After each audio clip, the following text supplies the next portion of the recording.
एक गांव में एक रेशमी नाम की एक लड़की रहा करती थी। रेशमी के माँ का देहांत कुछ समय पहले ही हो गया था। अब रेशमी के घर में रेशमी और उसके पापा रहा करते थे। रेशमी के पिता एक छोटे से कंपनी में जॉब किया करते थे और शाम को घर पे लेट आया करते थे। रेशमी को बहुत ज़्यादा डर लगता था क्योंकि वो घर में अकेली पड़ जाती थी। एक दिन रेशमी के पिता रेशमी के पास आते हैं और आकर बोलते हैं, बेटा, मुझे ऑफिस के काम से कुछ दिनों के लिए शहर से बाहर जाना होगा, लेकिन मैं सोच रहा हूँ बेटा कि तुम्हें भी साथ में ले चलूँ। लेकिन पापा, मेरे तो एग्जाम नज़दीक आ गए हैं और ऐसे भी मैं चली जाऊंगी तो मेरा तैयारी कैसे होगा और मैं एग्जाम कैसे दे पाऊंगी। अरे बेटा, यही तो समस्या है। आज तेरी माँ जिंदा होती ना तो मुझे ये दिन नहीं देखना पड़ता। वो तेरा कितना ख्याल रखती थी। पापा, आप तो फिर से इमोशनल हो गए।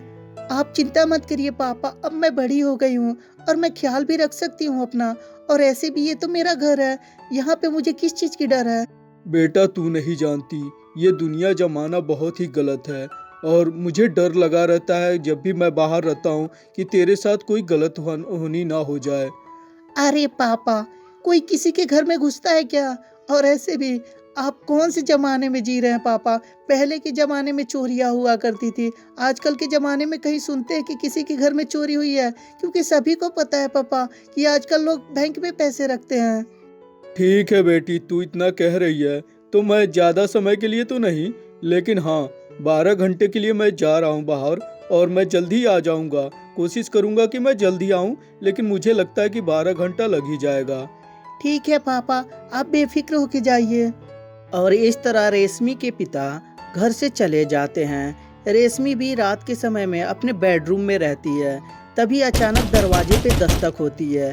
रेशमी समझती है कि शायद मेरे पिताजी आ गए हैं और रेशमी दरवाज़ा खोलने के लिए आगे बढ़ती है। तभी ये क्या, घर में एक अलग से एक आदमी आकर खड़ा रहता है। रेशमी देखकर बहुत ज़्यादा घबरा जाती है और बोलती है, कौन हो तुम और घर में कैसे चले आए? अरे पागल लड़की, और ऐसे भी तू मुझसे पूछ रही है कि घर में कैसे चलाया? अरे इस एरिये का सबसे बड़ा चोर हूँ, चोर। और ऐसे भी तुझे तो देखकर मुझे लगता है कि तूने तो मेरी दिल ही चोरी कर ली। तो क्यों ना एक एक पप्पी हो जाए हमारे और तुम्हारे बीच। रेशमी जब इस बात को सुनती है तो बहुत ज़्यादा घबरा जाती है और रेशमी भागने की कोशिश करती है। तभी वो चोर उसे आकर पकड़ लेता है। अरे कहाँ जा रही है? मैं तो तेरे घर के सामान चोरी करने आया था, लेकिन तूने तो मेरी दिल ही चोरी कर दी। और चल इसी बात पे एक एक चेस हो जाए, और वो जो है ना प्यार का मिठाई चॉकलेट, वो भी थोड़ा मुझे चिखा दे। प्लीज़ मुझे छोड़ दीजिए। क्या कर रहे हैं? आपको चोरी करना है ना, आप कर लीजिए ना। मैं नहीं किसी को बोलूँगी, मैं पुलिस को भी नहीं बुलाऊँगी। आप आराम से चोरी कर लीजिए। अरे पागल, चोरी तो मैं कहीं भी कर लूँगा, इसमें क्या है। लेकिन ये तेरी मस्त जवानी जो है ना, मुझे फिर कभी नहीं मिलेगी। और ये कहकर चोर रेशमी के साथ बदतमीजी करने लगता है। रेशमी को भी अब कुछ भी समझ में नहीं आता कि वो क्या करे और कैसे अपने आप को बचाए। रेशमी बेचारी अपने लूटते हुए इज्जत को नहीं बचा पाती है। बेचारी सहमी सी डरी सी अकेले घर में पड़ी रहती है। तभी उसके पिता सुबह के समय आते हैं। रेशमी अपने पिता से सारी बात बताती है, परंतु उसके पिता बहुत ही गुस्से स्वभाव के थे और वो उस चोर को ढूंढने लगते हैं। ढूंढने के बाद उस चोर को गोली मार देते हैं।